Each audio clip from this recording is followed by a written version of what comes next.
Minimalią algą Lietuvoje gauna daugiau kaip 200 tūkstančių žmonių. Minimali alga mūsų šalyje yra viena mažiausia Europos Sąjungoje.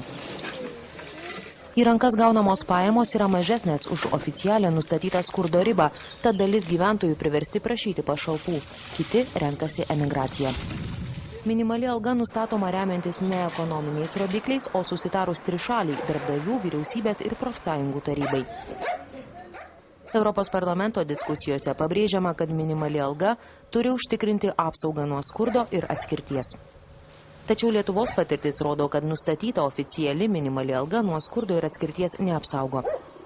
Diskutuojant dėl galimybės didinti minimalią algą, pasigirsta nuomonių, kad ją gaunantys gyventojai prisiduria kitaip – socialinėmis pašalpomis arba vadinamosiuose vokeliuose. Abiem atvejais nukenčia valstybė. Minimalus atlyginimas turėtų sudaryti 60% vidutinio atlyginimo ir šiandien tai yra 1360 litų. Ta sako ES direktyvos ir tą turėtų padaryti mūsų politinė valdžia. Valdžia neatsilaiko oligarchų spaudimui ir valdžiai lengviau įtakoti žmonės per socialinės išmokas pašalpas, o netiesiogiai mokėti atlyginimą, kuris užtikrintų žmogui orų gyvenimą. Europos parlamento rezoliucija reikalauja, kad minimalios pajamos būtų ne mažesnės kaip 60% valstybės vidutinių pajamų.